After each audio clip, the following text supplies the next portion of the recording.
ये कहानी एक ऐसे लड़के की है जिसके पास एक समय दुनिया की सारी खुशियाँ, ऐशो आराम और हर वह चीज़ जिसे वह चाहता था उसके पास मांगते ही आ जाती थी।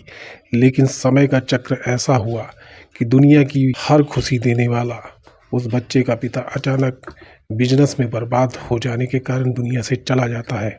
ऐसा मानो कि उस लड़के के सर से आसमान का साया ही उठ जाता है और इसके बाद शुरू होती है जीवन का असली संघर्ष। तो आइए सुनते हैं दोस्तों इस संघर्ष भरी कहानी को। शहर के एक शांत से इलाके में एक छोटा सा घर था। उस घर में रहता था एक मासूम लड़का आरव। उसके माता पिता के लिए वह दुनिया की सबसे बड़ी खुशी था। आरव के पिता राघव शहर के एक बड़े व्यापारी थे। उनका कपड़ों का कारोबार पूरे शहर में मशहूर था।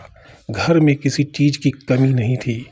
बड़ा घर, गाड़ी, अच्छे स्कूल, महंगे खिलौने, आरव की दुनिया किसी सपने से कम नहीं था।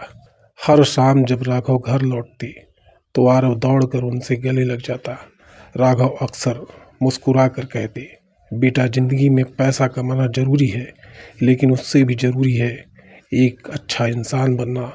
उस समय आरव को इन बातों का कोई मतलब समझ नहीं आता था। उसे बस अपने पिता की गोद में बैठकर कहानियां सुनना अच्छा लगता था। लेकिन जिंदगी हमेशा एक जैसी नहीं रहती। एक दिन अचानक खबर आई कि राघव के बिजनेस में भारी नुकसान हो गया है। उसके एक पार्टनर ने धोखा दे दिया। बैंक का कर्ज, बाजार का दबाव और टूटता हुआ कारोबार, सब कुछ एक साथ उसके ऊपर टूट पड़ा। कुछ ही महीनों में सब कुछ खत्म हो गया। बड़ा घर बिक गया, महंगी गाड़ी चली गई और वो शानदार जिंदगी एक याद बनकर रह गई। अब आरव और उसका परिवार एक शहर के एक छोटे से किराए के मकान में रहने लगा। आरव पहली बार समझ रहा था कि गरीबी कैसी होती है, लेकिन असली तूफान तो अभी बाकी था। लगातार तनाव और चिंता ने राघव को अंदर से तोड़ दिया। एक रात उन्हें सीने में तेज दर्द हुआ। अस्पताल ले जाया गया, लेकिन डॉक्टर उन्हें बचा नहीं पाए। आरव सिर्फ 12 साल का था जब उसके पिता उसे हमेशा के लिए छोड़कर चले गए। उस दिन आरव की दुनिया सच में टूट गई। अस्पताल के बाहर उसकी माँ रोते हुए बस एक ही बात कह रही थी, अब हम कैसे जिएंगे। आरव ने अपनी माँ के आंसू पहली बार इतने करीब से देखे थे। उसी रात उसने अपने छोटे से दिल में एक बड़ा फैसला लिया, अब मुझे ही मजबूत बनना होगा। पैसे बिल्कुल नहीं थे। आरव की माँ घर घर जाकर सिलाई का काम करने लगी। कभी कभी लोगों के घरों में खाना बनाने भी जाती थी। आरव स्कूल जाता था, लेकिन स्कूल से लौटकर वह भी छोटे मोटे काम करता। कभी अखबार बांटता, कभी चाय की दुकान में मदद करता, कभी बाजार में सामान उठाने का काम करता। कई बार भूख इतनी लगती कि पेट में दर्द होने लगता, लेकिन वह अपनी माँ से कभी नहीं कहता, क्योंकि वह जानता था कि उसकी माँ कई रातें भूखी सो जाती है। एक दिन स्कूल में टीचर ने आरव से पूछा, तुम इतने थके हुए क्यों लगते हो। पहले तो आरव चुप रहा, लेकिन फिर उसकी आंखों में आंसू आ गए। टीचर ने उनकी पूरी कहानी सुनी। उन्होंने कहा, बेटा मुश्किलें इंसान को खत्म नहीं करती।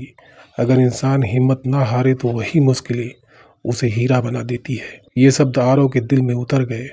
उस दिन से उसने ठान लिया, वह हार नहीं मानेगा। आरव दिन रात मेहनत करने लगा। दिन में स्कूल, शाम को काम और रात में पढ़ाई। कई बार नींद में किताब हाथ से गिर जाती, लेकिन वह फिर उठकर पढ़ने लगता। उसकी माँ अक्सर कहती, बेटा इतना मत थक जाओ। आरव मुस्कुरा देता, माँ अभी नहीं रुका तो एक दिन सब ठीक हो जाएगा। समय बीतता गया। आरव ने अपनी मेहनत से स्कूल में टॉप किया। उसकी पढ़ाई देखकर एक संस्थान ने उसे कॉलेज की स्कॉलरशिप दे दी। अब वो शहर के एक बड़े से कॉलेज में पढ़ने लगा। कॉलेज में उसने बिजनेस के बारे में बहुत कुछ सीखा। उसे हमेशा अपने पिता की वो बातें याद आती थी, अच्छा इंसान बनना सबसे बड़ी सफलता है। कॉलेज के आखिरी साल में आरव ने एक छोटा सा ऑनलाइन बिजनेस शुरू किया। शुरुआत में बहुत मुश्किलें आई, कभी ग्राहक नहीं मिले, कभी पैसा डूब गया, लेकिन आरव ने हार नहीं मानी। उसने हर गलती से कुछ नया सीखा। धीरे धीरे उसका बिजनेस चलने लगा, फिर बढ़ने लगा और इतना बढ़ा कि लोग उसके काम की मिसाल देने लगे। कुछ ही सालों में आरव शहर के सबसे सफल कारोबारियों में शामिल हो गया। उसके पास अब बड़ी कंपनी थी, बड़ी इमारतें थी, सैकड़ों कर्मचारी थे, लेकिन उसके दिल में आज भी वही पुराना संघर्ष जिंदा था। एक दिन उसने अपनी माँ को एक नई बड़ी सी कोठी के सामने लाकर खड़ा कर दिया। माँ हैरान होकर पूछने लगी, हम यहाँ क्यों आए हैं। आरव मुस्कुराया, और चाबी उनके हाथ में रख दी। माँ, ये घर आपका है। माँ की आंखों से आंसू बहने लगे। उन्होंने कहा, बेटा, आज तुम्हारे पापा होते तो कितना गर्व महसूस करते। आरव ने आसमान की तरफ देखा। उसे लगा जैसे उसके पिता मुस्कुरा रहे हों। आरव ने अब सिर्फ अपने लिए नहीं बल्कि गरीब बच्चों की पढ़ाई के लिए एक बड़ा सा ट्रस्ट शुरू किया। वह हमेशा कहता, अगर जिंदगी आपको तोड़ती है, वही टूटे हुए टुकड़े एक दिन आपकी सबसे बड़ी ताकत बन सकते हैं। कभी कभी जिंदगी हमें जमीन पर गिरा देती है, लेकिन वही जमीन हमें दोबारा खड़ा होना भी सिखाती है। संघर्ष इंसान को खत्म नहीं करता, संघर्ष इंसान को तराशता है और तराश कर हीरे की तरह चमक देता है। तो दोस्तों, ये कहानी कैसी लगी, तो हमारे चैनल को सब्सक्राइब और लाइक और वीडियो को शेयर ज़रूर करें। धन्यवाद।